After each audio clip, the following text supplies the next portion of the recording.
Are we Do you want ready to to start? kick off, do you think, Yeah, Zoe? yeah. Yeah. Well, good evening, everybody, and welcome to the annual Southwest Marine Ecosystem SEAL webinar. My name's Andy Rogers. I've been a SEAL Research Trust volunteer now for 11 years. I'm a member of the Trust's strategy group, and I'm the lead of something that we call the Pentai Hub, which I'll tell you a little bit more about later on. So, as some of you may be aware, Sue Sayer, who would normally be leading tonight's session, recently broke one of the vertebrae in her back in quite a nasty fall at home, and that's led to her being hospitalised for a short time. Thankfully, Sue is now at home and well on the road to recovery, with strict instructions to take it easy. Now, with that in mind, I'd just like to say, Sue, we all send you our love and best wishes for a continued speedy recovery, and a huge thank you for everything that you do for seals and the wider marine environment.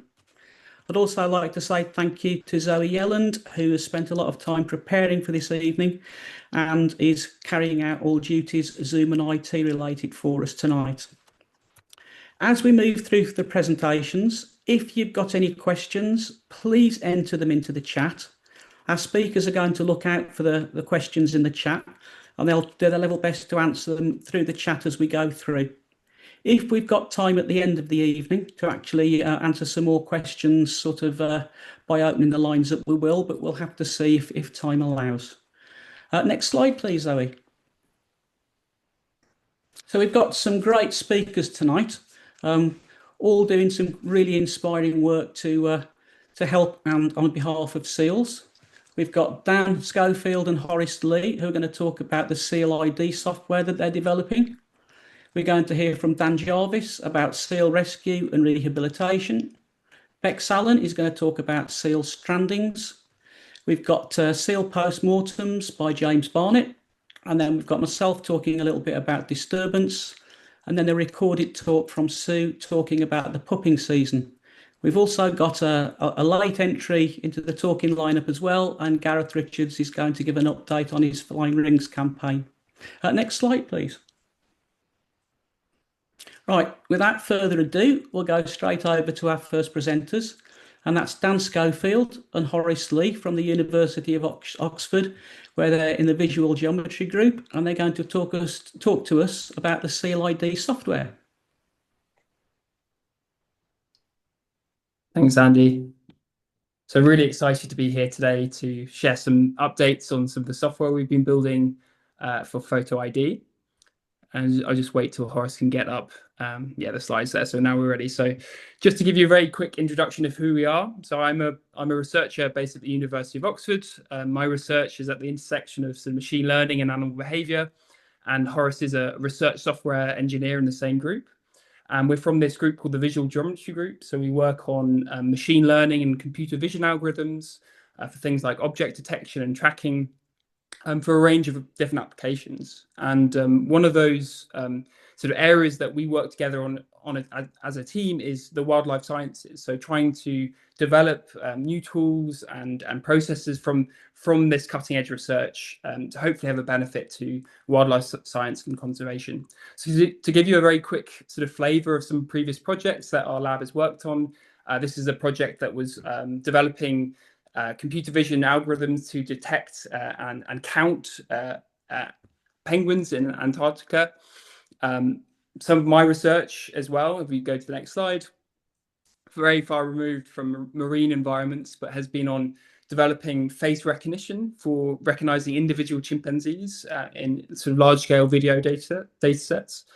And really just sort of on that theme, a critical task across many of the groups we work with, from elephants to seals to chimpanzees, has been this task of trying to recognize individual animals. So we move to the next slide. And I think many of the volunteers here are aware that why photo ID and individual ID is so important, but you can do things like estimating population size, understanding behavior, social structure, tracking individual health metrics. The list goes on really. But one thing that's been really inspirational about working with SRT has been it's so important for communicating individual animals and the stories and the journeys that those animals go on, for sort of communicating that to the public. But it's incredibly sort of hard to build systems for wildlife recognition of individuals. There are limited training data sets, and there's limited expertise to be able to annotate and label that data as well to train these powerful models. So we're really excited to be working on SRT to try and push this research forward and these applications. So just to sort of frame the context of the challenge that we're trying to sort of face here, it's really amazing that as a group, you've been collecting data over many years, and this is really unique. The scale of the images and the IDs that a large team of volunteers are doing every single day and on a weekly basis. So as I was mentioning, we need to try and recognize many different seals, and the volunteers have built up an amazing knowledge to recognize those seals across multiple different sites. And the goal is to try and build software that can help volunteers manage those ID workflows, but also train new models that can also help to automatically identify some of those individuals as well. So we move on to the next slide. So just to sort of frame and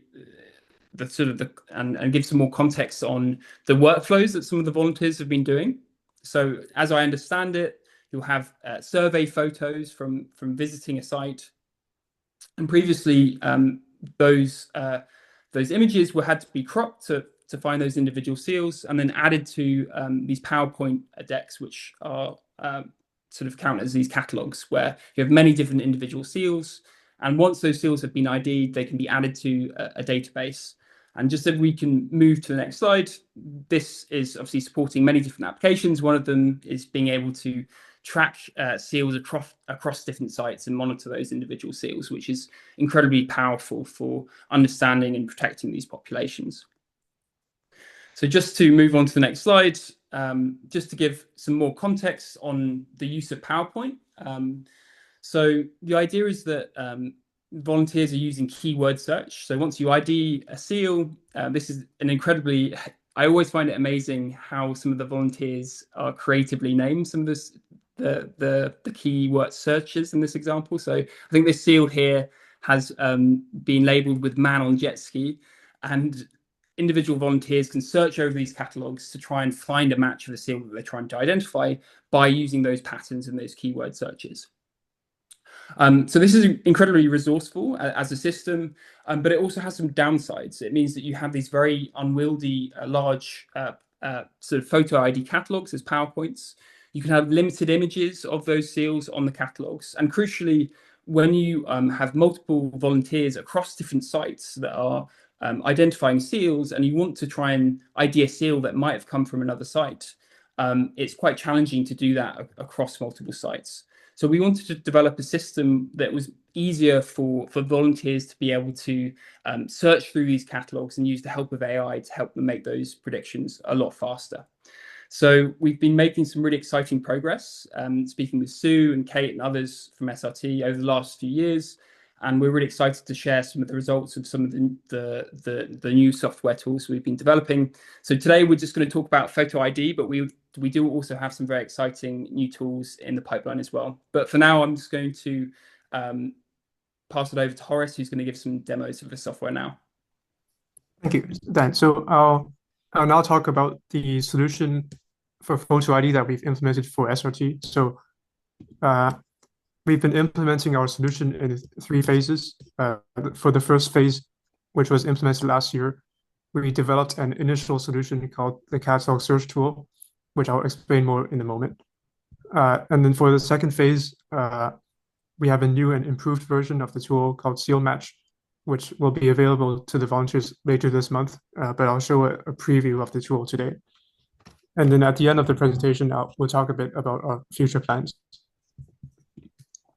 So for the catalog search tool, phase 1, the idea of the tool is we want to make the seal images easily searchable across catalogs. So in order to do that, we first extract the data from the PowerPoint slides. So for each slide in the PowerPoint, in the PowerPoint catalogs, we extract the IDs and images from the slide. So for example, for this slide, the ID is NQ113, and these are the 4 images on the slide that we've extracted from the PowerPoint. Then we load all of these into this tool across a variety of catalogs. So in total, we've extracted over 116,000 images from across 14 catalogs. And so the idea of the catalog search tool is basically a reverse image search tool. So basically you can upload an image of a seal and find potential matches. So this tool is powered by an open source animal re-identification model called MuID, which is a neural network that has been trained on various species, including seals, and it's trained to re-identify the same animal based on spot patterns and other visual features. So at the moment, we don't perform any specific training of the model on SRT's data. We just use this pre-trained model that was open sourced by a third party. So I'll show a quick demo of our tool. So here's the tool, and you can browse like a random selection of the seal images that we've loaded into the tool from the PowerPoint catalogs. And the idea is, if you have a new image of a seal, like for example this image here. So actually, yeah, this is an image within an image. But anyways, I can just drag and drop this image into the tool, and in about a second, it's able to find like the top matching images from the PowerPoint catalog based on the AI model. So the top match here is on the upper left corner. So it shows like 50 top matches ranked by this similarity score. So for each image, it shows a score between 0 and 1 on the bottom left of each image. It also shows like the IDs. Sometimes like some seals might have multiple IDs, and some might just have one ID. And it shows like which catalog it was taken from. So these images were taken from different catalogs: New Key, Lizard South, etc. And the top match here is actually the same seal. So this is also Radley, which is the same as the one I uploaded. Yeah, some of these other ones are irrelevant, but the idea is the tool is able to find like the top matches so that the user can like review and check which ones do match. So right now it's able to search across all catalogs by default.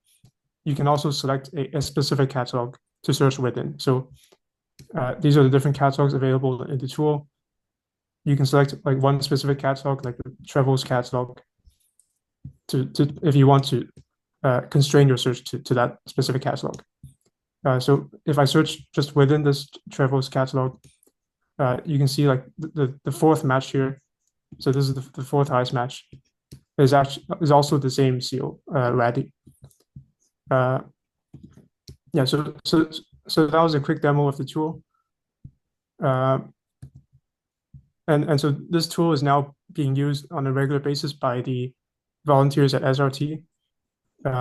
So this chart shows like the number of searches performed every week, and now in the past month has been used around 200 to 300 times a week. The main limitations. So this tool was just like just an initial solution. There were 3 key limitations. One of them was it only supports image search but not keyword search. The other limitation is it doesn't show like different images or different viewpoints of the same seal, because it just retrieves like images. It treats the images like independently, and it's not able to at the moment sort of link up the images based on ID. So you can't easily like view different images, viewpoints of the same seal.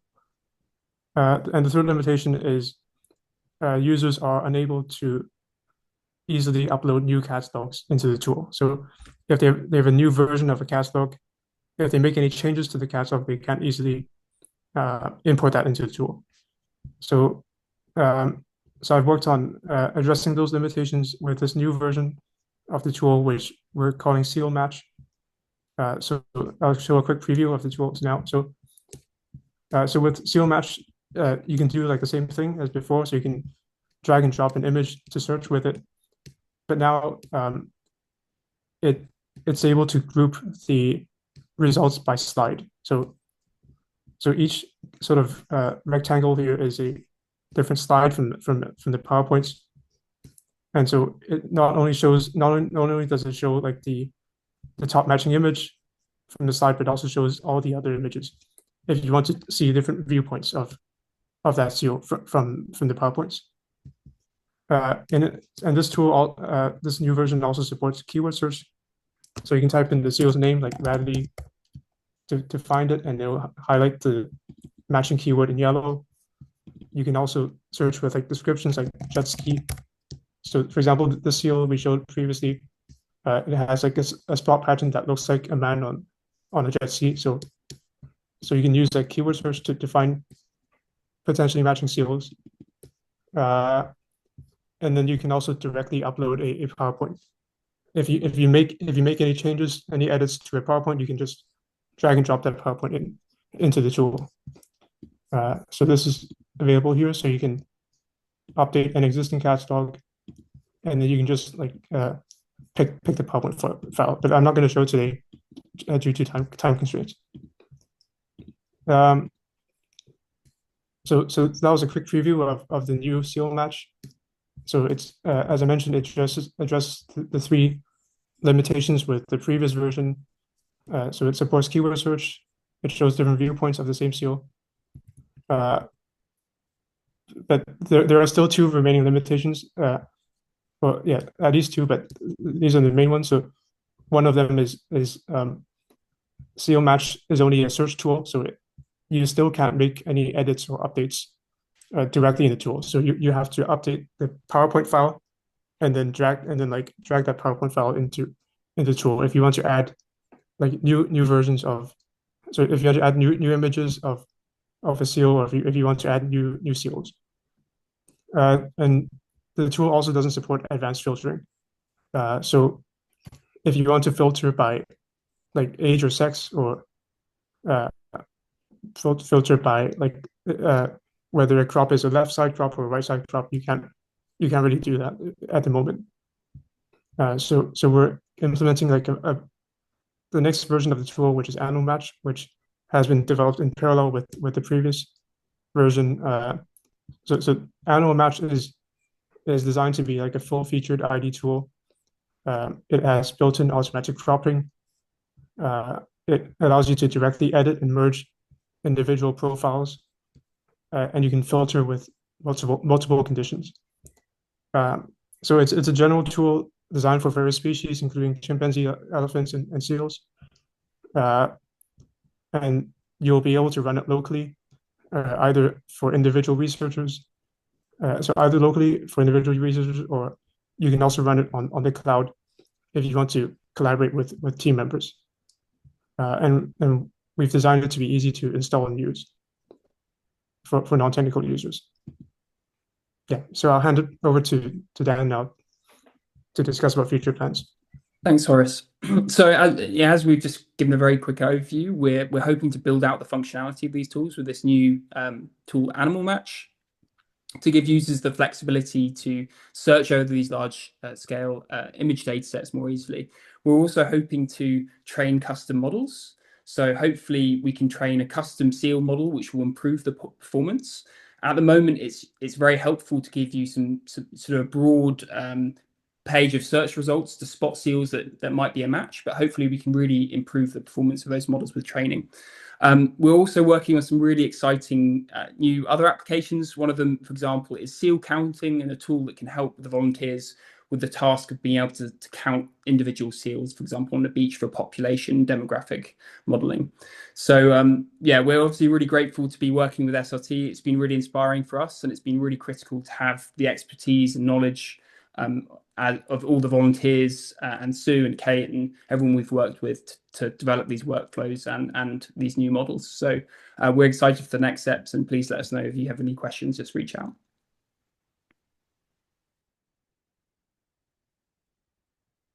Okay, thank you very much, Horace and Lee. That's absolutely superb and really, really interesting stuff. We're now going to move on to Dan Jarvis. who's the Welfare and Conservation Director for the British Divers Marine Life Rescue.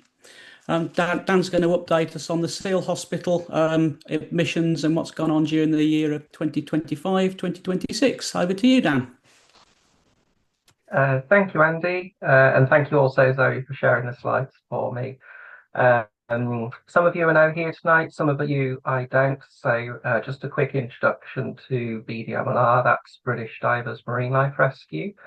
We're a charity operating frontline response for marine mammals in distress around the UK coastline with a network of trained volunteers whom we refer to as marine mammal medics. And my talk this evening, I also need to credit our head vet consultant Natalie Arrow. She actually put this whole presentation together and I've kind of hijacked it for tonight to present to you.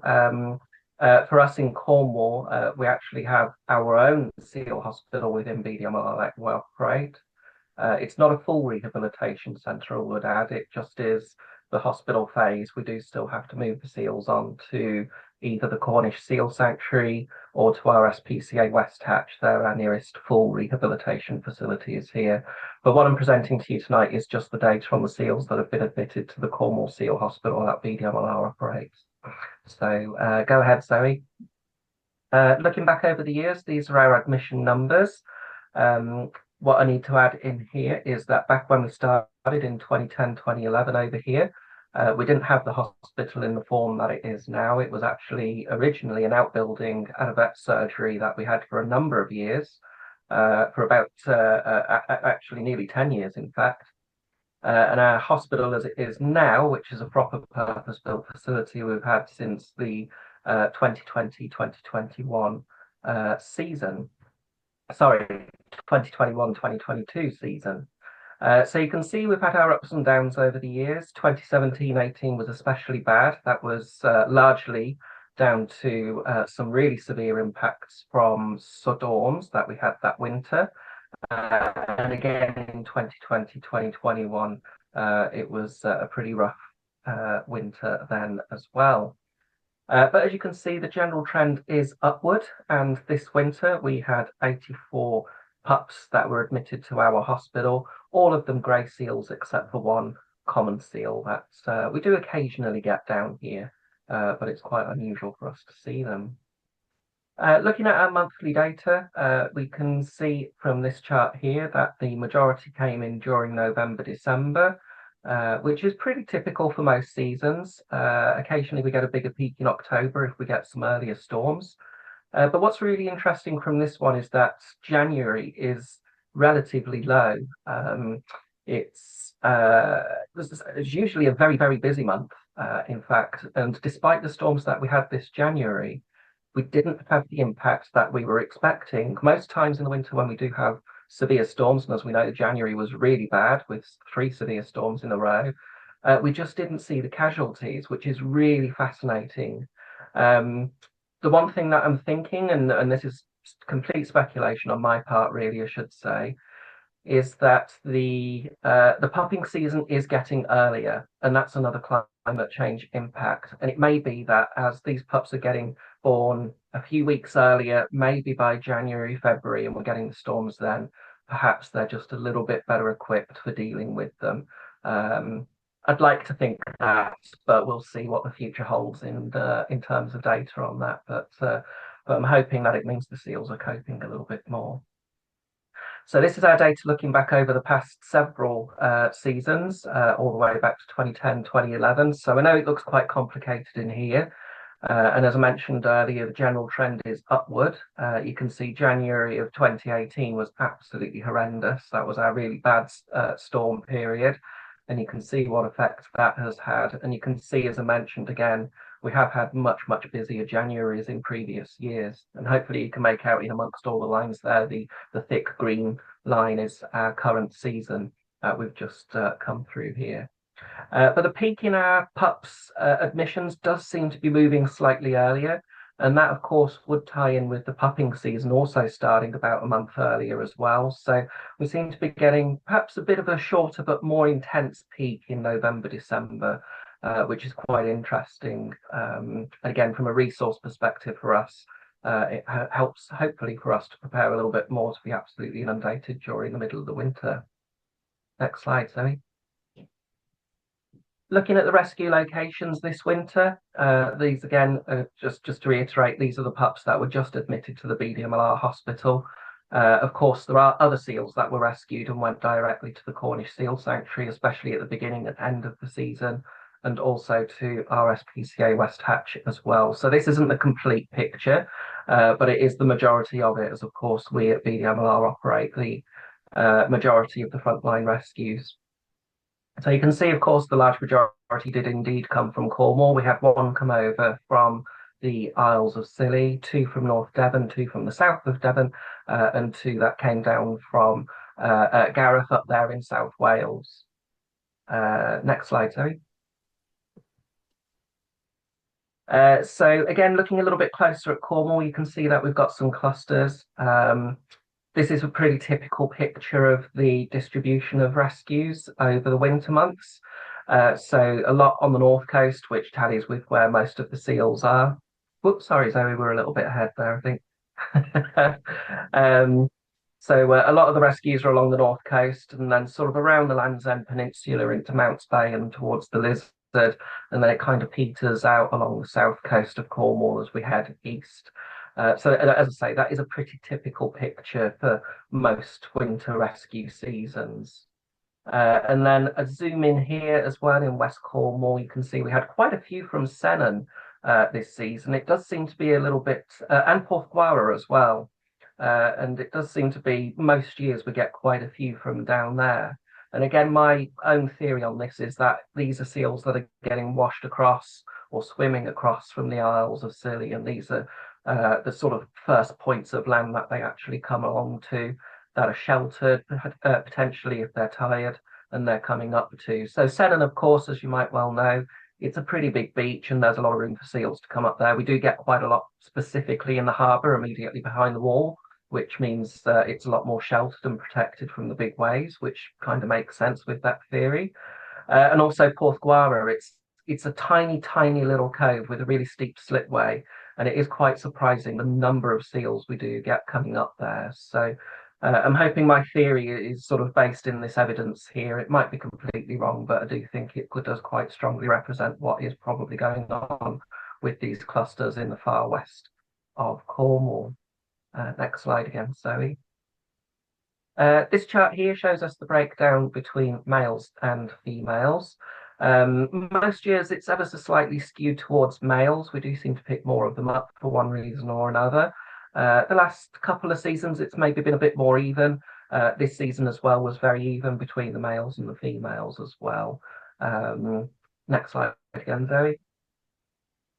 And then this following chart here shows us the age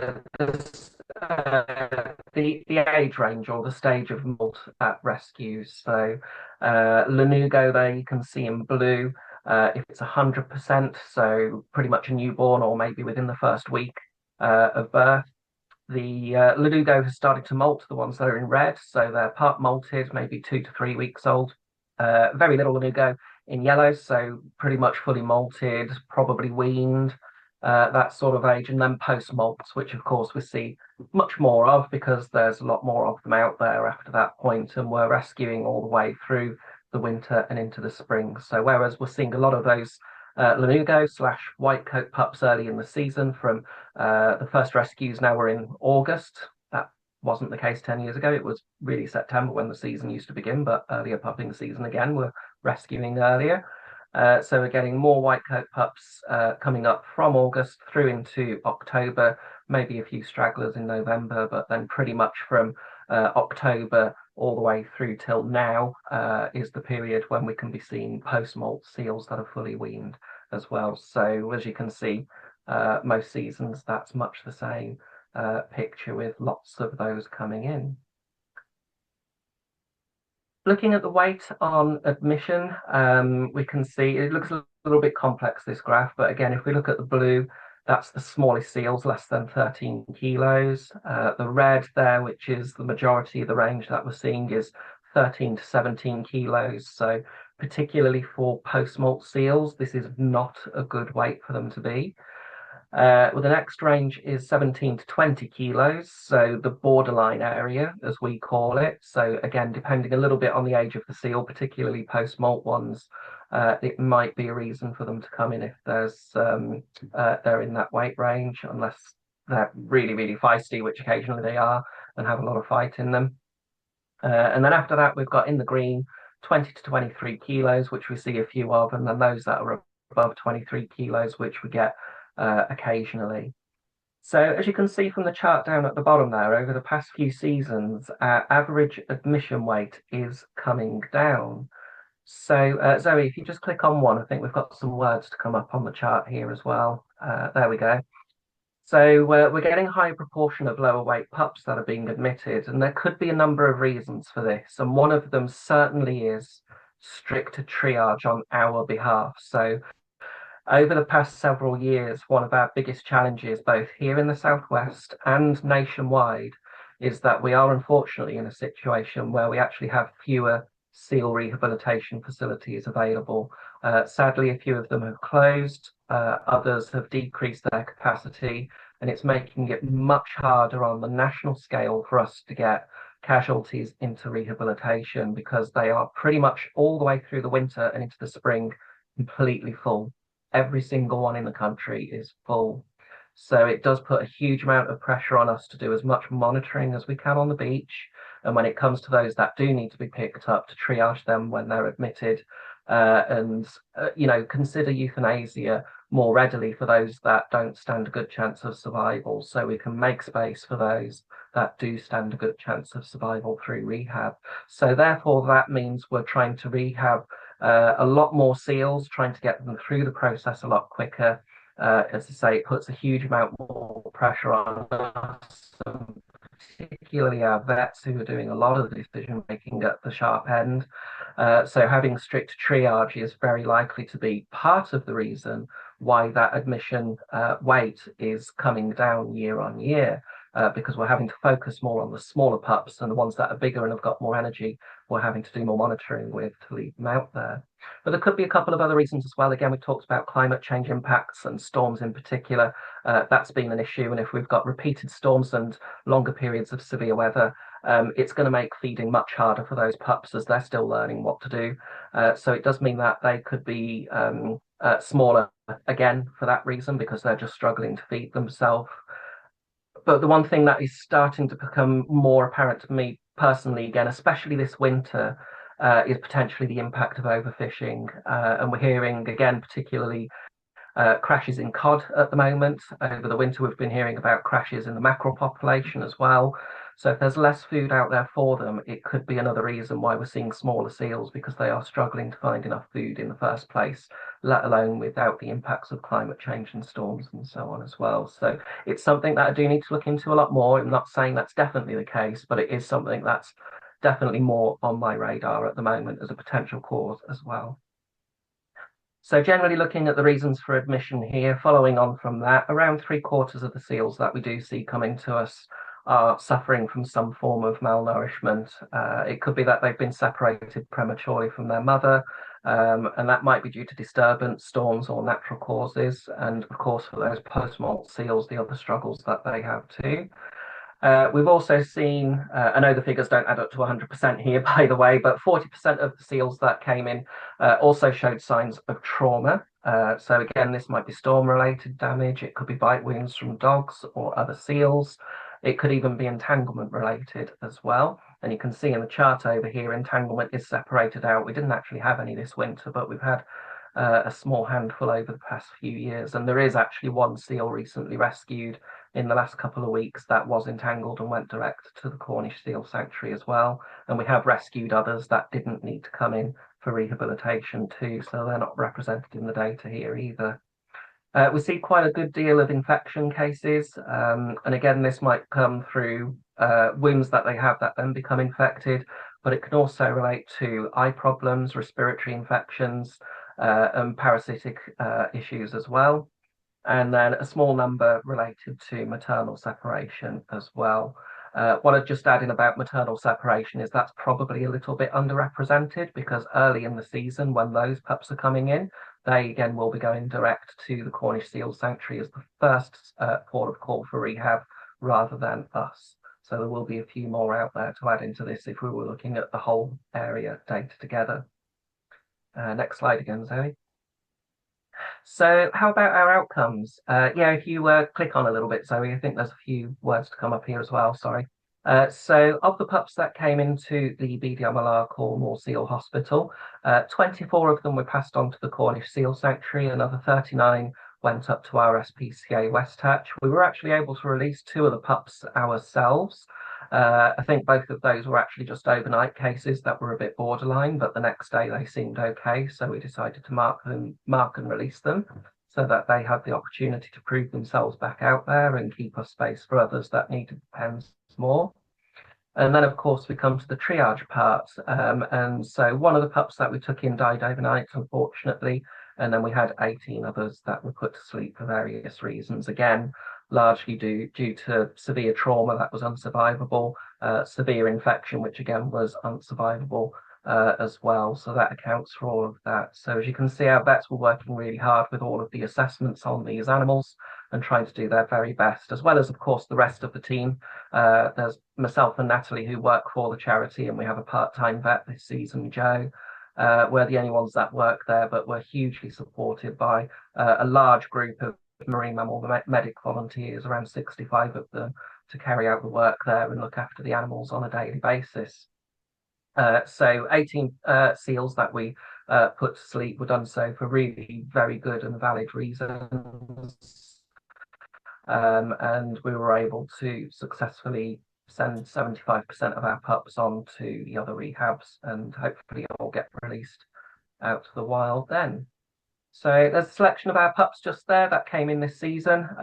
So we had our naming theme this year, which was desserts. So we had eclairs, we had souffles, we had various kinds of cake and all sorts of things going on. And then, of course, as I mentioned, if we go to our last slide, thanks, Zoe, the incredible work of all of the volunteers and the vets and the vet nurses as well around the entire unit to keep us going through the long and dark winter months, which can get a little bit miserable and very wet and quite cold as well. They're doing just amazing work and putting in a huge amount of effort to look after all of those pups. And of course, it goes without saying, if we didn't have the hospital that we have now, that would be 84 pups that would have had nowhere else to go this winter. So it really does show the value and the worth of this facility in the face of that big national issue that we have, the decline in the number of rehabilitation facilities and capacity UK-wide as well. So I think that's it from me. So thank you very much, everybody. I'll hand you back to Andy and Zoe. And if anyone's got any questions, please do pop them over in the chat. Thanks ever so much, Dan. Very much appreciated. Next up, we've got Bex Allen. Bex couldn't be with us tonight, so she's recorded a talk ready for us. Bex is the Cornwall Wildlife Trust Marine Strandings Coordinator, and she's going to be talking about the notifiable strandings for 2025. Good evening, everyone. Thanks for having me on to DWAT Seal Strandings tonight. Sorry I couldn't be there in person. I would also like to point out that a lot of this work belongs to Anthea, so we sort of put her name there on the presentation. She does all the data crunching behind the strandings data, so it owes a lot to her, and I have shamelessly nicked some of her slides from her presentation that some of you may have seen already at the Strandings Forum earlier in March. Okay, so I've got a mix of graphs and some case studies tonight. Go straight in with some of the figures. We had 239 seals reported to the Strandings network last year. So you can see that it was similar to 2024 in numbers. I think it was 245 last year. Dropping down from the peak in 2023 that you can see there, and similar proportions in terms of age class to other years. We've still got most of our strandings are very young animals, either in the first few weeks or months of life. just to put the numbers into a bit of context, I've got some graphs here because I've just been looking at data for a conference I'm attending next week. So you can see how the grey seals are the species that's most reported to the network, and the other two most commonly reported species are common dolphin and harbour porpoise.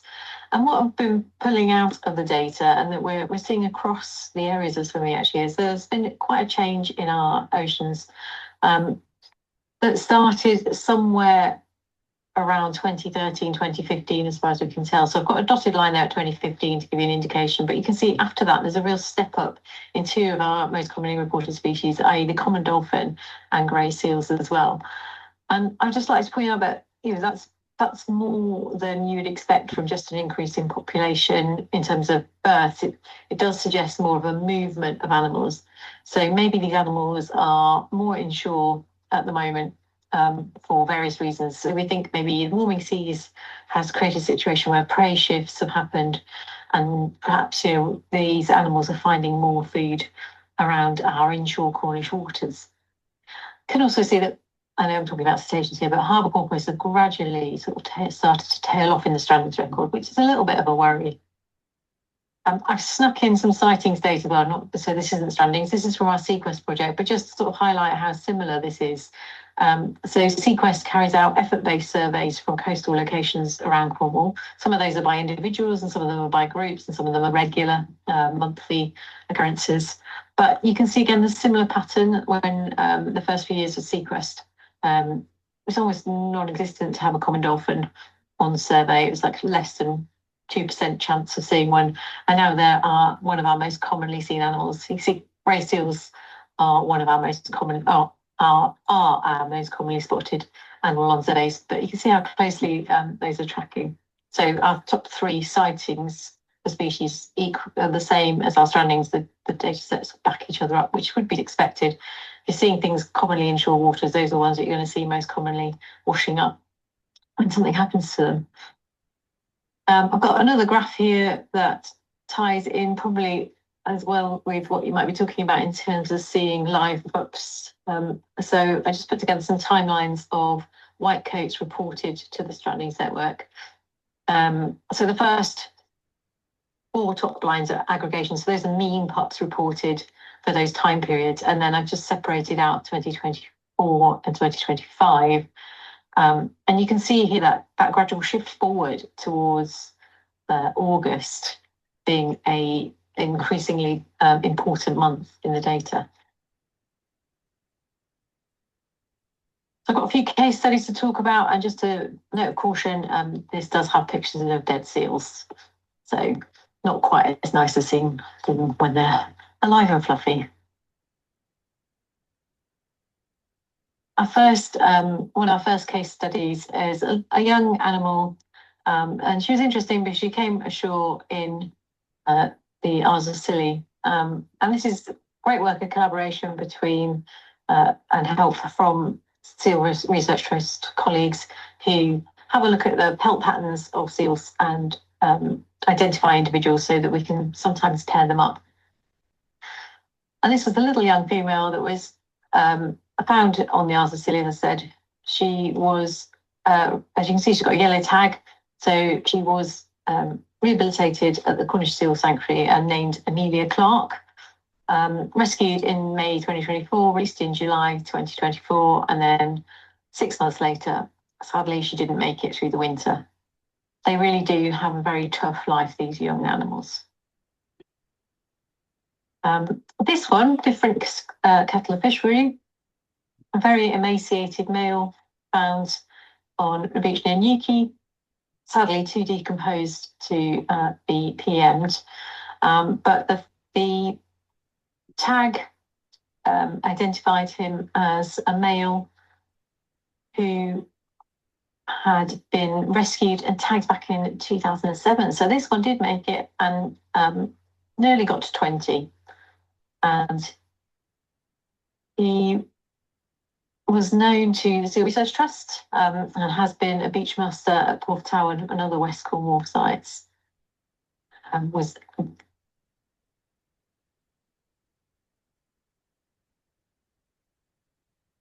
here's another known seal This one not a taggy, but she's been known by the seal research team again for over 20 years this time. She was first identified in 2002 and known as line.line.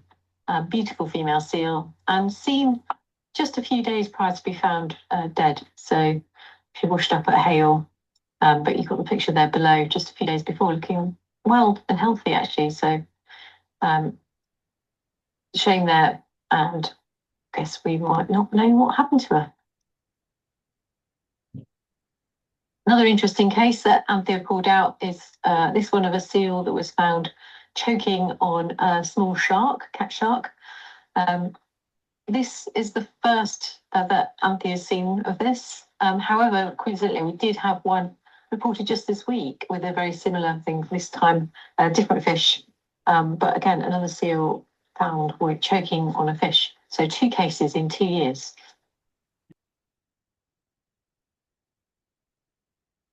This incident was a seal actually that I went out to, recorded by Nancy, but she was a beautiful young seal, initially reported as being wrapped in monofilament net.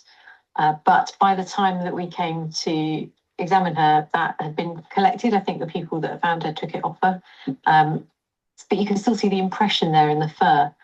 It's much harder to do the external evidence procedures for looking for bycatch with dead animals on seals than for cetaceans, because the impressions don't stay so much. And certainly by the time that we got to photograph this one, those lines were fainter, but you could still see them. And she also had bulging sort of red eyes as well, which is another indication of potential bycatch trauma. James did PM that one and did confirm the bycatch ideas on her. So the seal evidence evaluation protocol is where we assess photos of the seals back at the office to have a look for evidence of cause of death. It's not always just bycatch, but bycatch does tend to be one of the prevalent ones for external signs. And Sharon True has been doing a great job going through photos of seals and looking for evidence of bycatch. So I think last year she identified about 16% of seals showing bycatch evidence.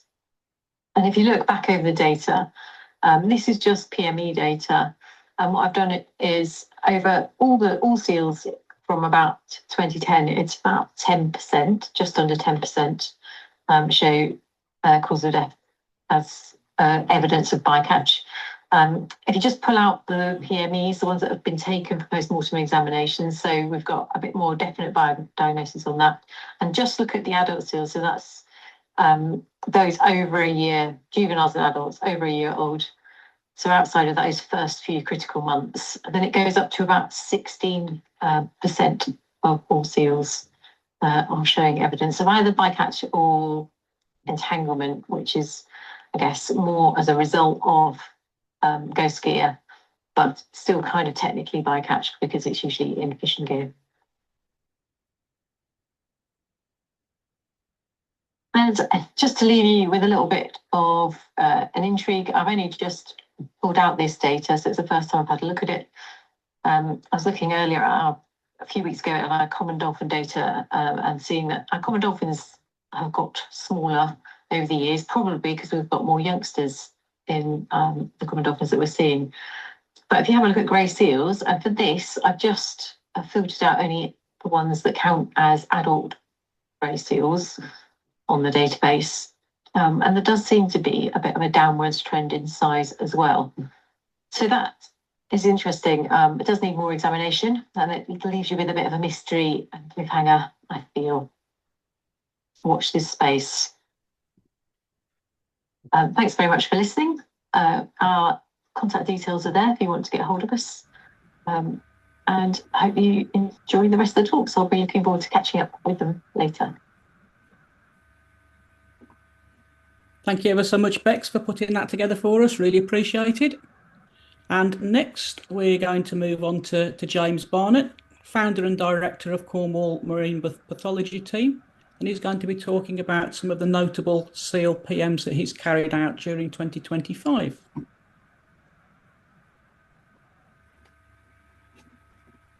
Thanks very much, Andy. I'm having trouble turning my camera on, and I've now got a dirty grey white space over the box where I'm going to continue without my camera, but hopefully you can hear me. We can. Good, thank you very much. So I just wanted to give you a little bit of a recap of some of the more interesting cases we had in 2025. So we're the Cornwall Marine Pathology team, and myself and a team of volunteers, some of you are listening tonight and some of you are talking tonight, assist me with these post-mortem examinations, which is a massive help, something I'm very grateful for.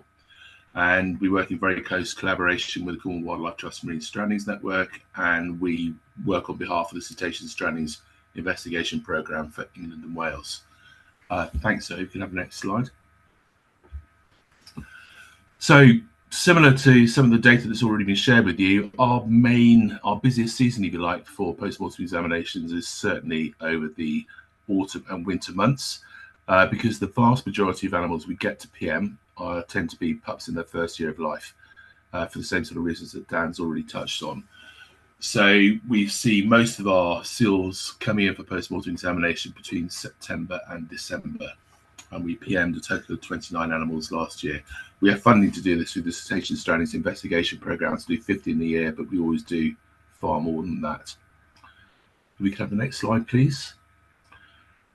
Interestingly, this year, 2025, we had more trauma cases than infectious disease cases.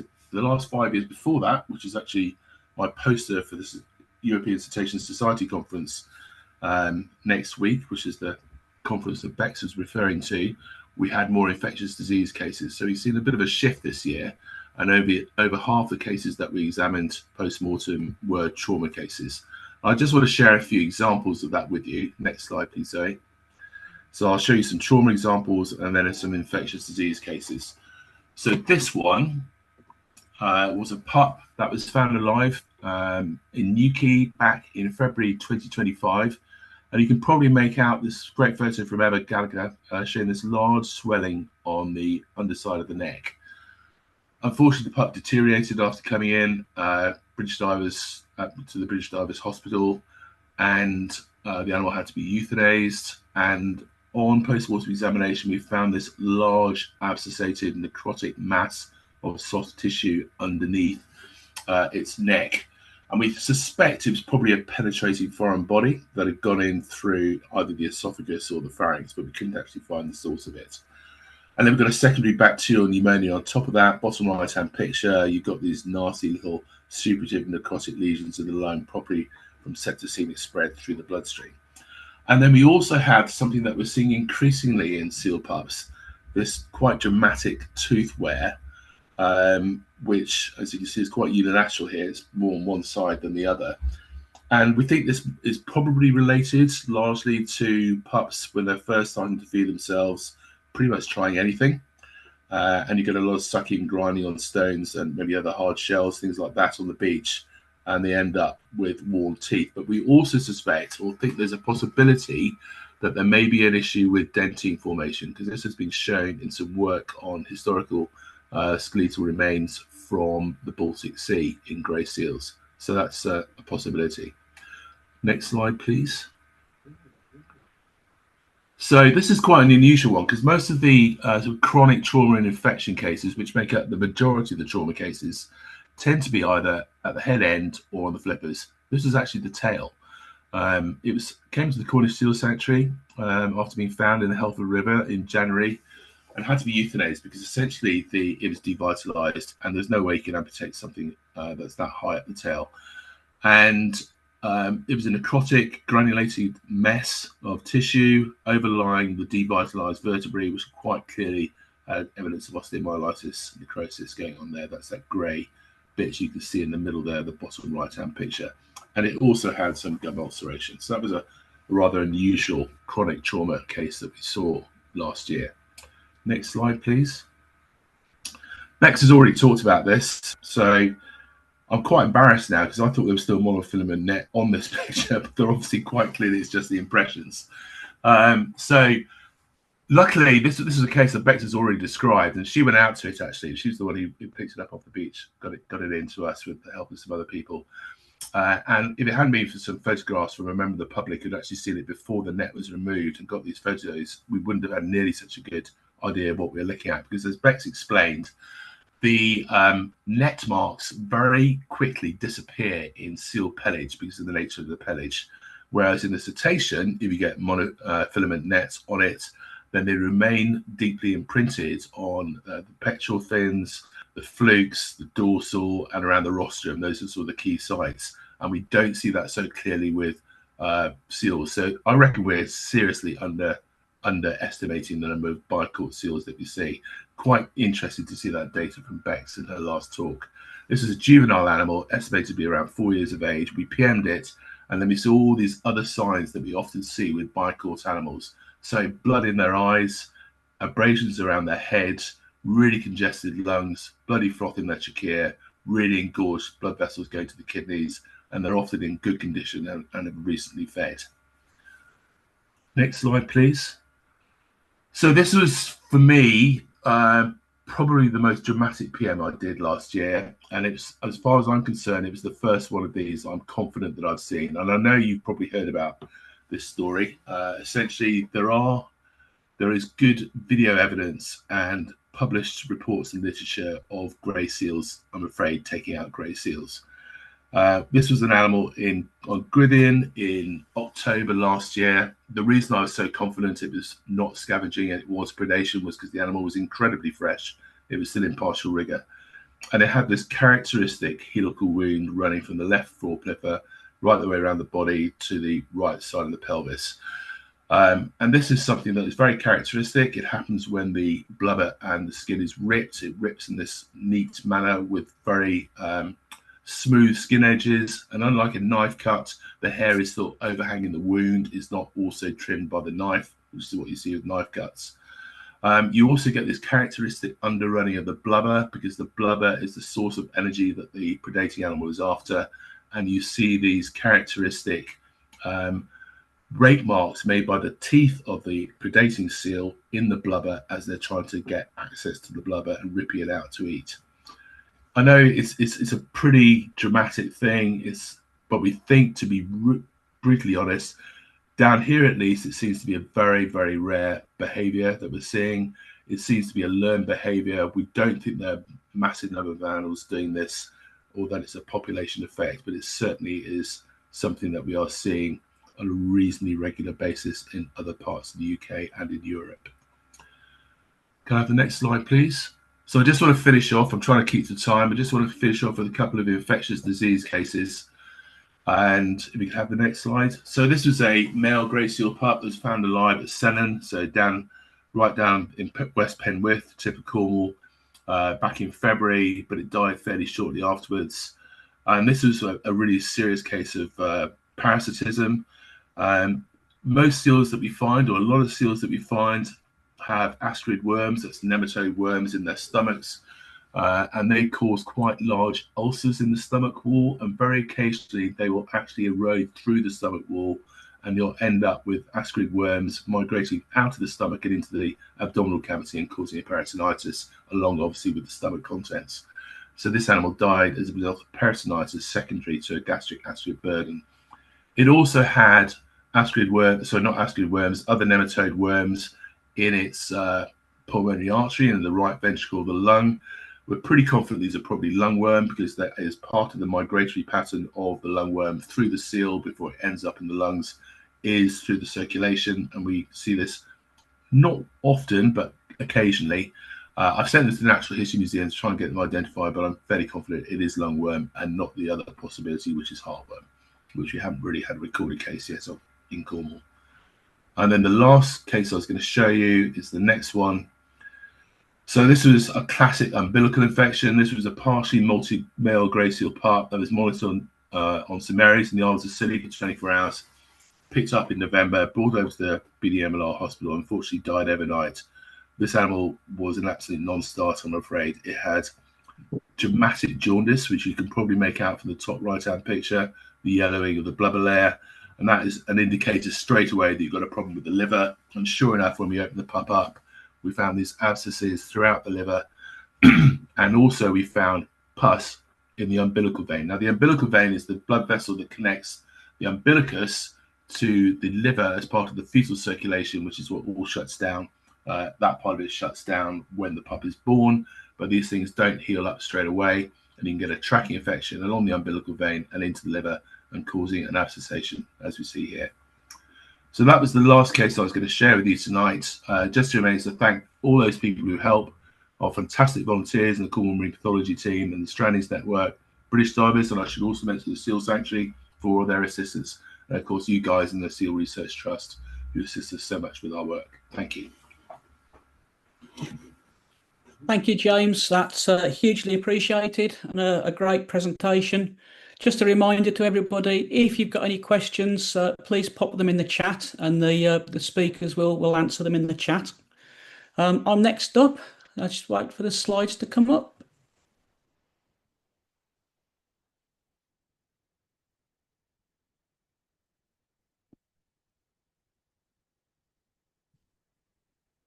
Thanks, Zoe. Okay, so as I said, my name's Andy Rogers. I'm a member of what we call the Seal Research Trust Pentire Hub, which covers a stretch of coastline just south of Newquay. We monitor seal numbers, we survey the sites, and we record sort of human and seal interaction along the stretch of coastline too. So tonight I'm going to talk to you a little bit about our strategy for managing seal disturbance on the site that we cover. Next one, please, Zoe. So Seal Research Trust Pentire Hub, who are we? The hub consists of 13 people. We're all from different walks of life. We bring a multitude of skills to the group, and we're brought together by a love of seals and the wider marine environment. Next one, please, Zoe. Now, our site actually covers two separate haul-out sites, which are pretty damn close together. And on the left-hand side, you can see what we call the Cove site, and the seals haul out onto that site during the winter months. And people come out to view the seals by standing behind the rope fence, which goes around the top of the cove, and they look down at the seals onto the sandy cove. On the right-hand side, you can see our island site, and this is where our seals haul out in the summer months. And they haul out onto those rocks you can see pictured in the middle and on the island in the background as well. So during 2024, which are the most up-to-date figures I've got at the moment, our surveyors recorded 82 disturbance incidents across those two sites, and that was across 35% of our surveys. And that impacted upon 499 seals in total. The next one, please, Zoe. So how do we try and mitigate some of those disturbances? Well, we've got the Cove site I'll speak about first. The Cove site, as I said, it's where the seals haul out in the winter months, and it's become a huge visitor attraction in its own right, and it's really well known. So the disturbance risks here are people crossing the rope fence to gain a better view, the sheer number of visitors around the top of the cove visiting to view the seals. And don't get me wrong, it's absolutely fantastic that more people want to get out and see the seals and learn more about them. And then loose dogs, perhaps running under the rope fence and barking, and then also any sort of noise. Next one, please, Zoe. Thank you.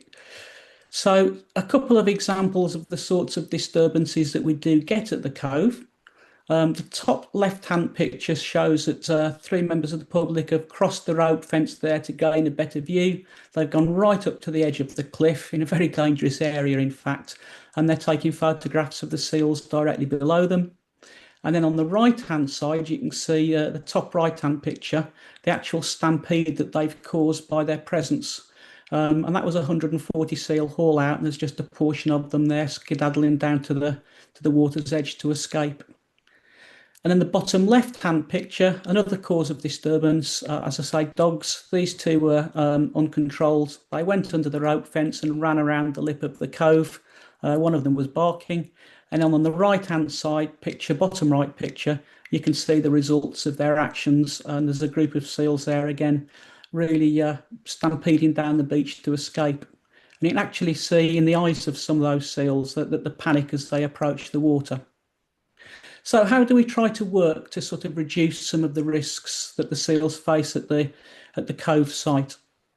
The biggest impact that we can have is working as seal ambassadors. This is when we can make the biggest difference to what goes on there. So our hub members will talk to members of the public as they visit. We'll liaise with them on busy days. We can talk to up to 100 people, and it's all about talking to them about how to watch seals well and responsibly, letting them know that the risks that the seals face, telling them all about the seals' life cycle, and giving them as many interesting facts as we possibly can. We have some absolutely great conversations. It's a really enjoyable way to spend a morning or an afternoon or a day, in fact. And that's where we are at our most effective, and it's where we're at our most impactful. Next one, please, Zoe. We also work very closely with the National Trust. They're the landowners there. We've got an excellent relationship with a young lady named Hannah, who is the ranger for the area. Like most people these days, she's overworked and doesn't have enough people to cover the area, but she's an absolute diamond. She really makes enough time for us, and she comes 3 or 4 times a year to discuss things with us and issues. They refresh the signage based on our advice. So, you know, the signage that's around the Cove is all put up by them. And I say she meets with us 2 or 3 times a year just to go through what we can do different and what we can do to improve. So work very closely with the National Trust. Next one, please. But if I was to talk about our overall strategy at the Cove site, as I've just said, we work as seal ambassadors. We work closely with the National Trust. We've built a relationship with a local farmer who repairs the rope fence that goes around the top and knocks any poles in that are knocked down by sheep and replaces any signage that falls off. So we've got a good relationship with him.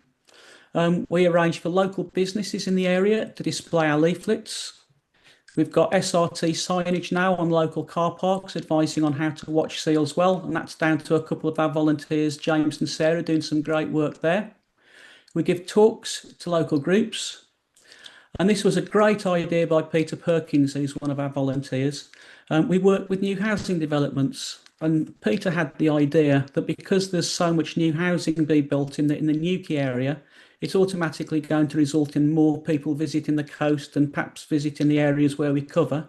So he visited the developers and asked if they would put our leaflets in new residents' welcome packs, which I'm really pleased to say some of them did. So new residents moving in have got leaflets on how to watch seals well in their residents' welcome packs. Next one, please, Zoe. I'm now going to just talk a little bit about disturbance around our island site where the seals haul out in the summer. And the disturbance risks now change from being land-based to being sea-based. So the biggest risks that the seals face here are tripper boats out of Newquay Harbour, SUPs and kayaks visiting the area to view the seals or just passing through. Next one, please, Zoe. Now, the first thing I'm going to talk about here is tripper boat operators. And the great news is we've been working on this now for a number of years. But during 2025, the Newquay boat operators that regularly visit the area to look at the seals really have been displaying industry-leading standards and some of the best behaviour in Cornwall and the best examples of wildlife watching from boats that, as I say, it's industry-leading and some of the best in Cornwall. So a great big tick for what they're doing there. It's been absolutely fantastic. On the left-hand picture there, you can see a boat called, it's Chris Lowe from UK Sea Safaris demonstrating fantastic operating standards at the island site, well in excess of 100 metres from seals. And then I just want to add there that Chris has been doing that for years and years and is a great friend and supporter of Seal Research Trust, and he sets a great example to the other operators. And then on the right-hand side, you can see a boat called Paddlefish Adventures, again, well in excess of 100 metres from the closest seal. But these two pictures only actually tell half of the story. What it doesn't tell you just by looking at those pictures is that all of the DEFRA and the WISE scheme guidelines around watching seals well are being followed. And that was a story throughout the whole of 2025 with all of the operators. So they'd approached at no wake speed. They remained at least 100 metres from hauled out seals. The boat's occupants were communicating quietly. They stayed in the area for no more than 7 minutes, and they left at no wake speed. So as I said, great performance and great operating standards from Newquay's boat operators in 2025. Next slide, please, Zoe. But that hasn't always been the case. We've spent a number of years trying to change their behaviour, and the seals in the area have suffered a lot of disturbance from tripper boats over the years. And I've probably learnt as much during the last few years of how not to try and influence somebody as much as how I've learnt to influence somebody. And we had to change our approach because it wasn't working. So our previous approach was to email operators if we recorded them causing disturbance. These emails were factual, to the point, probably a bit blunt, and sometimes they produced short-term improvements. Most of the time they didn't. It's rare that we received a response. We were seen as occupational hazards. There was no relationship with the operators, and on one occasion, following an email I sent to a skipper, his next trip around to the site, he actually made a rude gesture to one of our surveyors who was surveying that day, which obviously told me everything that I needed to know about our approach not quite working, and a change of approach was actually needed. So that the changes that we've made are there on the right-hand side, and this is a complete change with how we were working. And again, a huge thank you to Chris Lowe from Newquay Sea Safaris for helping to influence and improve the operational standards of other skippers in the harbour. He has been absolutely instrumental in doing that. We've also worked towards growing a positive relationship with the operators. We carried out some mystery shopper style boat trips, and these demonstrated that there were some great boat skippers out there in Newquay, but in some cases they got little knowledge of the seals or their behaviour. So we worked on making operators more aware of why it was important to put wildlife first during their trips, plus the commercial benefits of them doing so for their business. We started supplying operators with SRT resources and developing their understanding of seal behaviour. That then allows them to pass better quality information onto their customers. We don't shy away from issues. If we do record disturbance or anything that they're doing not following the guidelines, we will speak to the operators, and we never shy away from doing that. We contact the operators to say thank you when we record great behaviour too. And this all came to a head, and we had a really positive, relaxed two-way meeting with the Newquay boat operators recently, actually in the harbour prior to this season starting. So we weren't doing too well in influencing them over a number of years, so we've changed the way that we're working, and we've tried to make it a much more positive experience dealing with us. And touch wood, 2025 has been our best year to date, and long may it continue. Next one, please, Zoe. I just want to talk quickly about disturbances caused by SUPs and kayaks around the cove site too, the island site too, sorry. It's now the biggest disturbance risk that the seals face on this site. And if you look at the bottom right-hand picture, you've got a number of seals there relaxing. It's a beautiful June morning, lovely sunshine, and they're just sleeping, resting and digesting their food. Top left-hand picture shows two kayaks arriving in the area. They went much too close and they were speaking very, very loudly. You can see the response from the seals. They're dragging themselves quickly along sharp rocks to get themselves into the water and to safety. So as I say, that's now the biggest disturbance risk the offshore site has got, SUPs and kayaks. It's really difficult to influence this as disturbance is water-based and often in excess of 100 metres from us. So if disturbance is recorded, we attempt to speak to the people as they then return to the local beach, which is a short walk away. Not always possible to do because they don't always land there. We also visit local companies who rent out kayaks and SUPs at the beginning of the season, leaving behind our watch seals well literature so they again can speak to their customers and pass some information on to them. But that at the moment is our biggest challenge, and still more work to do for us there. Next one, please. And finally, a growing disturbance risk to both sites, and that is TikTok live streams. This slide shows a TikTok live streamer that I encountered at 8:30 in the morning when I went to survey one morning recently. At 8:30 in the morning, he was live streaming to a staggering 18,000 people from our Cove site. He'd crossed the rope fence, and on the right-hand picture, you can actually see what he was live streaming, and that is a disturbance that he has caused. He also named the site that he was filming from. So if just 1% of the audience from that day visited the site as a result, that's an extra 180 visitors. Another example of that is last year, across just 2 TikTok live streams from both two different people, there were 1 million views. That's 1 million views, all from our small site in Cornwall. If just 0.5% of these viewers were to visit as a result of that, 5,000 extra visitors could possibly go. And that just demonstrates the pressure that social media can place on resting seals. Not just resting seals, of course, but all wildlife. Now, these guys monetize TikTok, they make money out of it, so they're not going anywhere. They're not going to stop filming around the coast, and when they come across seals whilst they're doing so, they're going to use those seals to liven up their streams as well. We're not going to stop them.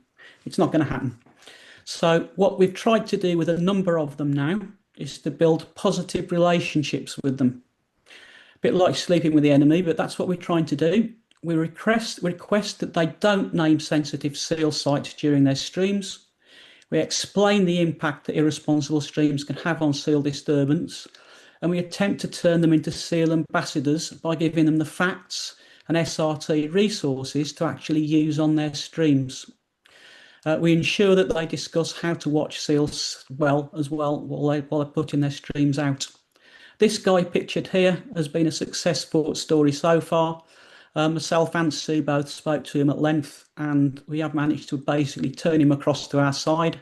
And I've seen a couple of his live streams since, and where he has come across seals, his description of what he's watching has been fantastic. He's not named the sites, and he's not stopped there long. So that's what we need to do more of. And then the last slide, please, Zoe. Just an example of all of the different people and organisations that we work with. We do punch a little bit above our weight, I think, but we couldn't do it without working with all of these people and organisations. So many thanks to them. And that's it from me. Thank you. And now we're going to move on to Sue Sayer. Now, Sue recorded this talk for us. Obviously, she's not with us tonight. Sue is the founder and director of Seal Research Trust and the chair of the Seal Alliance. So Zoe's just going to load it up for us now.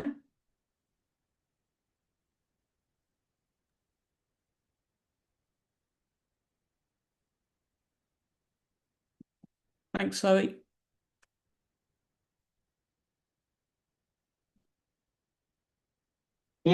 One cove, 7 pups. So in this pupping cove, it's a relatively small beach, but it's got a space at high tide. It's on the coast path and it's vulnerable to disturbance. It's actually accessible with a footpath. With a mix of seals singing, misleading path signs, and the cliffs framing the seals, the walkers tend to go towards the cliff to see where the seal pups are. On nice days, you can have 15 people in an hour or more. They've recorded 15, so well done you guys. And it's concerning how close people can get and how nervous some of the seal mums are. When you get, aware of what nervous and anxious behaviour looks like, you can see how nervous the mums get. But it's easily accessible, especially to people and dogs off leads. So until this year, we've only had a maximum of 5 pups in the whole of the season on this particular beach. But this year we've had 7 with 6 at the same time on this beach. For those of you on the East Coast with your thousands of pups, it makes it very hard for you to study the behaviour. But when you're doing photo ID on a small site with a limited number of seals, you can really start to drill down into detailed behaviour. The whole stretch of coastline is littered with hidden coves and caves where mums and pups could be hid. But anyway, here's the beach master, Grizzly, And he's a bit of a legend, doing really well. He's a beautiful adult male. Look at him, he's gorgeous. I love a male. We've had 7 pups this season, as I said. So this is all Flo's work. She's prepped these slides for me. Just so that you know, Flo is 13 years old and she knows exactly what she's doing. She's brilliant at photo ID. I have checked, and so has our Ranger Sarah, checked her IDs, so we know they're right. This is Archer Lady's pup that she's had this year, and you can see how Archer Lady's pup has grown. Drippy is the pup, and Drippy was last seen on the 19th of October. Here's Pringle, looking absolutely gorgeous. A bit of a theme to the names here, I think. Here we've got Pringle, and he was seen playing in the waves on the 18th of October. That was the last sighting, but you can see fat trunk again. Then we've got Artichoke here. Best Mum Award goes to Clover. Clover was in the same puddle every day, making sure that Artichoke was well fed and happy. He was last seen on the 27th of October. Popcorn, here with Mum Teardrop, last seen on the 22nd with his Sealy friends and adopted sibling Oreo. We'll come on to that in a minute. And then we've got Marshmallow, whose mum was never seen. But I absolutely love this photo. You can see how well fed he was, even though his mum was never seen by the surveyors. Check out that fur nest. Isn't that fur nest on the top right photo beautiful? Absolutely gorgeous. You just want to go and collect it all up. Of course, that wouldn't help the pup. We're staying on cliff tops and we're 100 metres away, out of hearing range. And then we've got... Take that downstairs. Oh, can somebody mute themselves, please? If that's all right. Okay, thank you. Right, Butterfly is the mum, and this is Oreo, okay, who was born on the 7th and was last seen on the 22nd with an adopted sibling, Popcorn. Okay, because how big Oreo's teeth are. Check this out. Okay, and then finally Burdock, who was slightly later and who appeared when he was already a few days old, so he wasn't born on this particular beach, must have come from somewhere else. Okay, so Oreo's mum Butterfly has been seen feeding 3 different pups and continuously giving 2 of them affection. Elizabeth and Flo first noticed this behaviour on the 11th of October when we saw her swimming with Popcorn, whose mum hadn't been seen for 14 days, and Popcorn clearly wasn't Butterfly's pup. Later on the 13th, we saw Butterfly feeding Artichoke, whose mum had left the previous day. She wasn't seen feeding Artichoke again, but in the week that followed, she fed both Oreo and Popcorn as if Popcorn was her own. She was seen feeding both pups on 5 different occasions, and we know for sure that Oreo and Popcorn are related, as there are 10 days difference between them. But both of them left the beach on the 22nd of October, one day after Butterfly had left. So here's the story, the soap opera that unfolded. Butterfly and Oreo on the day that Oreo was born. Here's the placenta and amniotic sac. And in a video you'll see in a minute that Flo's done for you, you can see that there's blood coming out of the mum's rear end. So there is no doubt that this Oreo is Butterfly's pup. On the 11th, 4 days later, this is Mum Butterfly swimming with a much older seal pup who's Popcorn, giving it swimming lessons. On the 13th, Butterfly was feeding Artichoke. You can just see Oreo hiding behind the rock. And then on the 14th, Butterfly was seen feeding Popcorn, not feeding Oreo on that day. On these particular days, Butterfly was seen feeding both pups. Utterly incredible. Videos to follow. And then, so far, they've done 31 surveys. Elizabeth has walked 160 miles to do this surveying. They thoroughly enjoyed hosting visits from Sue and Martin. They've worked hard with Natural England to improve the signage, and they're planning to remove all the litter ready for the 2026 season. Natural England have been very supportive, and Elizabeth has a great contact with them. Grizzly the male has proved himself worthy of #1 Beachmaster, and it's been utterly awesome to witness Butterfly feeding, playing with and guarding over her extra responsibility Popcorn. Oreo seemed to cope well with the shared milk and the maternal attention. 6 pups have safely left the cove, and hopefully finally Burdock will. So here's a video that Flo has put together. This is really a summary of what I was just saying, but it's got some videos in it, so I thought you would like to see it. Incredible. That Butterfly has now fed Oreo, who was a fat enough pup when it was weaned. Popcorn, not hers. An artichoke, not hers. Well done, Flo, for putting this first video together. So this is the day that Oreo was born. Mum looks exhausted, I'm not surprised. Everybody's wondering what? This is the swimming lesson with Popcorn. 4 days later. Butterfly. Easy to identify butterfly. She's got a gorgeous pattern on her neck. Bringing Popcorn out of the water. Here they come, up the beach. See, Popcorn's quite old. Feels a little bit like Popcorn's in control. Butterfly feeding Artichoke. And then Butterfly feeding Popcorn again. So Popcorn's fully molted, absolutely gorgeous, easy to ID, so we know which seal pup's which. And here we've got Butterfly feeding both Oreo and Popcorn. Now, obviously, Oreo's on the teat, the white coat pup, but Popcorn is feeding higher up, or thinks it is. We'll talk about that in a minute, because it's really interesting when we see Mum's belly. Mum's using Popcorn as a pillow. Now look at Mum's belly. Where Popcorn was feeding before and now Popcorn's on the teat, you can see the suckling has sucked all the fur off Mum's belly. So now she's got some bald patches. I think she might be getting a little bit fed up here, but it's gorgeous footage. Absolutely gorgeous. Here, I've got a feeling that Butterfly thinks, oh God, Popcorn, not you again. For goodness sake. And then she realizes she can't back out of the way because her back's up against a rock. Her teeth are a bit bloody in this video, so I think her teeth are now quite sore. But she's still being permanently bothered. Look how fat Oreo is. So Oreo's a fat pup, but see how huge Popcorn is. Now with elephant seals, they have super weaners. And I'm just wondering, have we got super wiener in Popcorn? But you can see Oreo's perfectly fat enough to be weaned, and Mum's had enough milk to feed 3 pups. How is that even possible? Utterly incredible and fantastic observations, as you can see.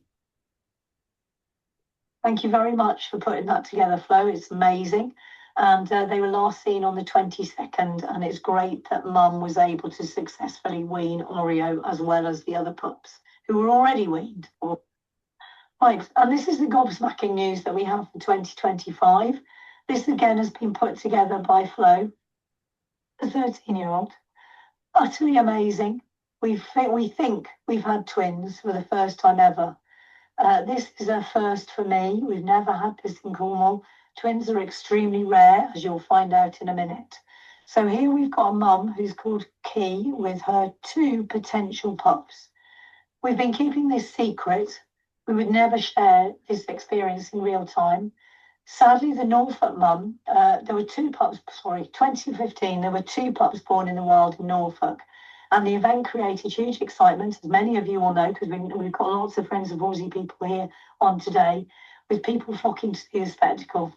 Sadly, the Norfolk mum left the twins, possibly due to human disturbance, and they were cared for by the RSPCA. We didn't want to repeat performance here, so we just kept all news under wraps. We didn't even tell our trusted volunteers. We kept it with the tight team who surveyed that site and who knew about it. So we're hugely grateful for everybody for keeping their mouths shut about it. Lizard has a huge tourist footfall, so Key and her pups would have been extremely vulnerable to disturbance. So this is Key's visit pattern. You can see she mostly visits Lizard South. She's an extraordinary seal because there are no other seals that spend so much time in one location, to our knowledge, to our records currently, except Key. She's been known to spend 12 months of the year at this particular site. She's had 9 pups since 2014, and all of them have been at Lizard South. This September was our big surprise. The team is blessed with experienced researchers who know their sealies probably better than their own families. And in September, Key was spotted by Terry with 2 adorable white coats. Key was the only mum present, and he soon realised she'd possibly given birth to twins. There is a tiny possibility, so we're not saying it's definitely twins, but there's a tiny possibility The donor, who also came onto the same beach, did give birth to the pup, but for some reason decided to leave it. Maybe because he's a matriarch. Maybe we just don't know. But either way, these pups were the same age. The instance of twins in pinnipeds, this is what the research that Flo's done. Incident of twins in pinnipeds is not well documented, but the occurrence is believed to be rare. The reproductive biology of seals doesn't favour twins. Mums rarely have enough milk to successfully wean them, apparently, but that seems to have been proved wrong. Increasingly, the greatest instance has been found of twins in grey seals and northern fur seals. The DNA test in Norfolk revealed that they were the first grey seal twins officially recorded in the wild in the world. However, there had been twins historically born at the Cornish Seal Sanctuary a long time ago. It's not uncommon for mother seals to be observed suckling two pups that are not twins, as you've seen earlier. The SRT has seen this on a number of occasions. The great news is that Key did an amazing job nurturing both pups until they weaned at a good weight, and all three left the coast safely. We won't ever know if we've had the world's first successfully weaned, say that again. If we've had the world's first successfully weaned twins, only DNA testing would have proved that, and we would never have been able to justify it. So it's a mum of the year. Mum of the year goes to Key with her two pups, and here they are, both suckling at the same time. I love the fact that there's a bit of spray. Well done, Elizabeth. Great videoing here. Lovely, lovely to see the two mums.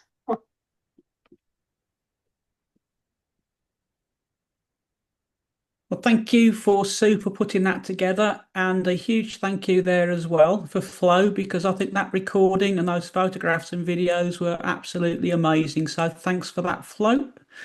We've now got our final speaker of the evening, and that is Gareth Richards, who, amongst other things, is the vice chair of the Seal Alliance, and he's the lead and the creator of the Gower Seal Group. And he's going to talk to us about his Flying Rings campaign. Over to you, Gareth. Oh, thank you, Andy. Oh, you bigged me up there, and I love that. Can you just say it again? No. No, thanks, Andy, and thanks. It's great to speak to you. And in fact, Andy, you were talking about the sort of challenges in your sort of site of disturbance. Dan spoke about pups coming in malnourished into the BDMLR hospital, and obviously James has spoken about infections and injuries that he has to deal with on a frequent sort of basis as well. When in fact there's a new kid in the block. The big problem at the moment is flying rings, and I'm just going to give you a little bit of a potted history and what's actually sort of happening at the moment. I'm just going to take you back to 2018. Actually, it'd be remiss of me for me not to, because it was this seal here that really started it all off. This is Pinkerford. Pinkerford got entangled on a Norfolk beach, and actually stole the heartstrings of Jenny Hobson that you can see in the photograph here. Jenny is absolutely inspirational. I'll speak about Jenny a little bit later. But since then, we know for a fact there have been at least, and I mean this, at least 41 seals that have actually come into rehab to be looked after, where they've sustained injuries through flying rings. I just want to tell you that a flying ring to a retailer costs them 33 pence. To a charity like the RSPCA, very similar to the BDMLR hospital, that rely on public resources, public funding. But the RSPCA have told us that it costs between £10,000 and £15,000 to rehabilitate one seal entangled in one 33 pence flying ring. That's the reality. So just under 46,000 times more it cost that charity than it did to actually buy the ring itself. So, which is a bit of a shock, actually. Just going back to Pinkerford, we adopted Pinkerford as one of our photographed seals that we use on all of our campaign documentation at the moment. So last May the 25th, in fact, we teamed up with Jenny, and it's actually a pleasure to actually sort of work with her. And we head the national campaign for Flying Rings. So we got our own specific sort of branding. And going back to what Andy said earlier on, he spoke about effective engagement at his site as well. And this is what is most important, what we do as well, is that we effectively engage with a wide variety of people, from shop owners to council leaders, members of parliament, ordinary members of the public, etc., just to get that message across there.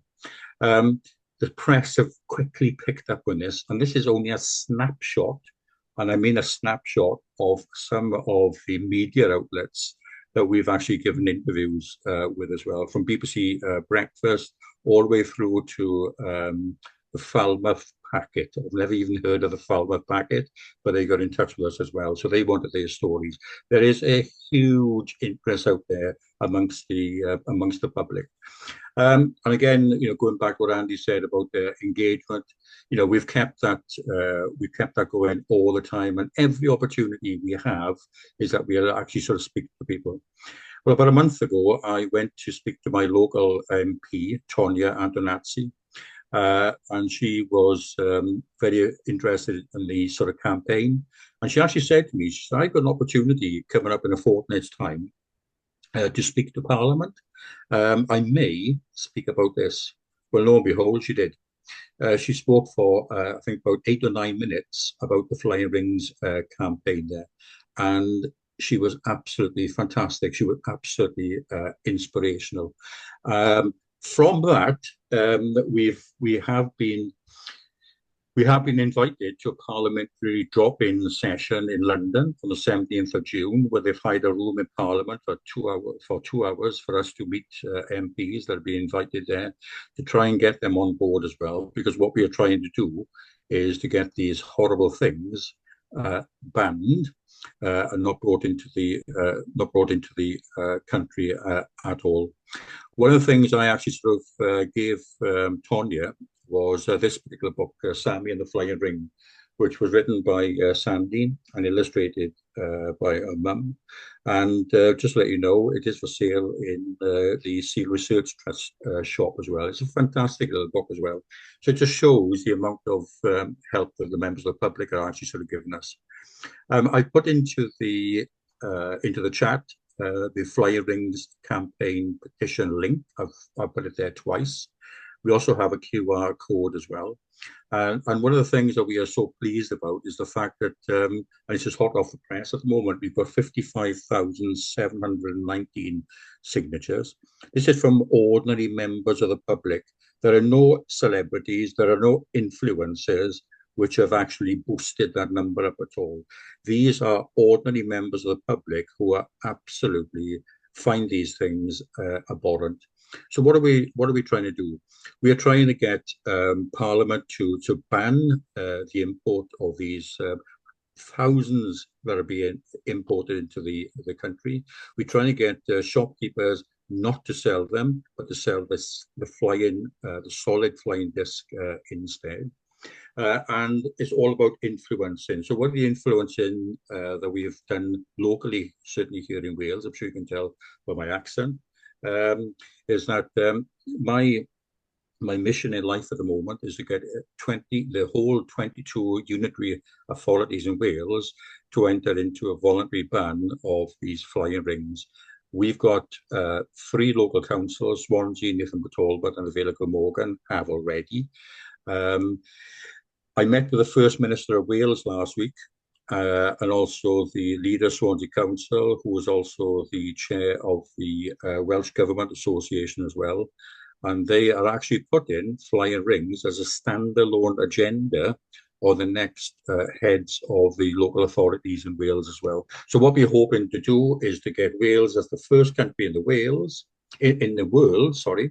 to ban flying rings. Hopefully, it will have a domino effect, because you in England have 133 authorities that will have a domino effect as well for other unitary authorities to take action as well. And at the end of the day, this is Elvis, this little seal that I rescued back in September in Porthcawl. I also rehabilitated her in West Hatch, and I released her in North Devon just a couple of months ago as well. So it's all about these wonderful animals, and so we've heard about the many challenges that these incredible creatures are facing all the time. And you know, if we can get flying rings off the shelves, then it'll be one less challenge that they'll have to put up with. So I hope that was a quick whistle stop tour, Andy. Thank you, Gareth. Truly inspirational work. Thank you from us all. And also, I'd like to say thank you to all of our speakers tonight for some fantastic and fascinating contents. We have got a few minutes left. If anybody would like to ask any further questions, if you'd like to raise your hand, then Zoe can unmute you and we can answer them.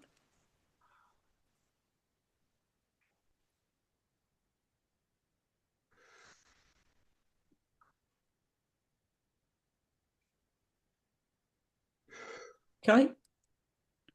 Nothing coming through.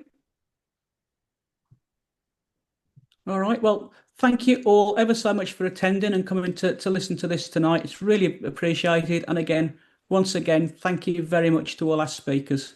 Good night, all. Thank you, Andy. Thank you, Zoe, for putting it together. Thank you. Yeah, thank you very much. Yeah, well done, Andy. Great work, Zoe. Thank you. Brilliant.